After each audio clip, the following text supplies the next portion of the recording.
California is facing one of the biggest gasoline price crises in United States history. While the headline might suggest $10 per gallon, the current reality is already alarming enough. In early April 2025, the average price per gallon of regular gasoline in the state reached $4.81 InfoBay. But experts like Professor Michael A. Mish of the University of Southern California estimate that the price could reach between $7.34 and $8.43 per gallon in less than 2 years. El Cronista. In some isolated counties such as Mono County, where Mammoth Mountain is located, prices are already as high as $5.80 per gallon InfoBay. What makes this situation particularly serious is that since the beginning of July 2025, the gasoline tax has increased from 59.6 to 61.2 cents per gallon. El Cronista, an annual adjustment based on inflation. For Californian drivers, this means significant additional costs.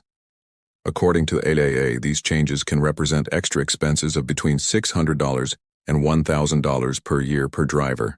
El Cronista. The disparity with other American states is brutal. While California suffers from these astronomical prices, the national average remains substantially lower. Historically, there have been extreme cases. In 2022, a Chevron station in the coastal village of Mendocino charged $9.60 per gallon, more than $3 above the state average at the time. Minuto Mais. The owner of that station, Judy Schlaffer, explained that she paid $50,000 for a delivery of 8,980 gallons, when 3 months earlier, the same load would cost around $30,000. Minuto Mais. To understand the scale of the problem, it is necessary to compare it with the rest of the country. California has always had higher prices, but the current difference is absurd. While states like Georgia and Texas maintain more reasonable prices, Californians pay nearly double in many cases.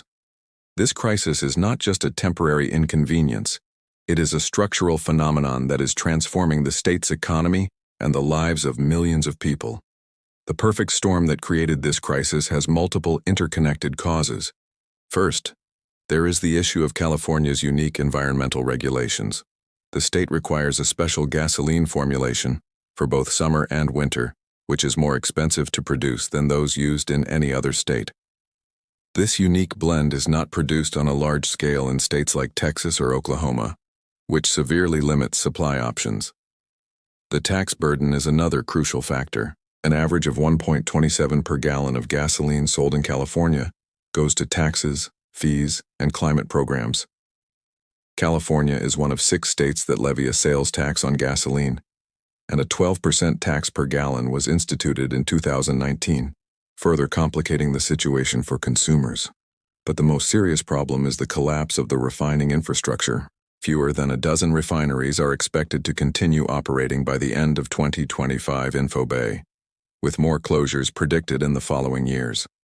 The closure of key plants, such as the Phillips 66 refinery in Los Angeles and Valero in Benicia, are drastically reducing production capacity. El Cronista. This creates an extremely vulnerable market. As Patrick DeHaan, an analyst at GasBuddy, explains, a single maintenance failure at a refinery can have a significant impact on prices. InfoBay. California has essentially isolated itself from the rest of the American fuel market. The state has no interstate pipelines, so any gasoline produced outside of California needs to be transported by truck or ship, both much more expensive. Sol Brazil magazine. There are also seasonal and demand factors. A explains that gasoline prices typically begin to rise at this time of year and peak during the summer. InfoBay. Due to increased travel and changes in fuel formulation. DeHaan anticipated that prices will likely continue to rise by 10 to 25 cents per gallon in the coming weeks, according to InfoBay, as long as operational problems at refineries persist. The outlook for Californian drivers looks bleak. Governor Gavin Newsom maintains an ambitious policy that bans the sale of new combustion engine vehicles starting in 2035. But experts question the feasibility of this transition in the current context. Mishi argues that it would require a massive investment in electrical infrastructure, and that this would have forced consumers to make enormous changes to their garages and parking spaces with home chargers. The political controversy is intense. The Newsom administration defends its regulations against speculation. A spokesperson assured that since the approval of an anti-speculation law in 2023, the state has managed to avoid severe spikes, like the one recorded in 2022, and has more transparency than ever from the industry. However, analysts like Dehaan challenge this narrative. He questions, if the cause were speculation, why does it only occur in California and not in other states? The answer, according to critics, lies in specific state policies that have created an isolated and dysfunctional market. There is also the mysterious Californian surcharge. Economist Severin Borenstein of UC Berkeley defines this as the premium California gasoline prices take over the rest of the U.S. after taking into account higher taxes, environmental fees, and cleaner formulation. UDOP. He criticizes the lack of transparency. Nobody knows how much they are making when they turn this crude oil into gasoline. Consumer behavior also contributes to the problem. Borenstein notes that if people did more research and went to independent gas stations, they would put pressure on branded stations to lower their prices. But Californians seem less willing to do that. UDOP.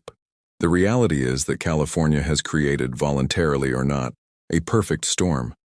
Stringent environmental regulations that have isolated its market, high taxes, collapsing infrastructure, and energy transition policies without the necessary preparation. While the political debate continues, millions of Californians face rising costs that profoundly impact their daily lives. The question that remains is, will the state be able to strike a balance between its environmental ambitions and the economic realities of its citizens?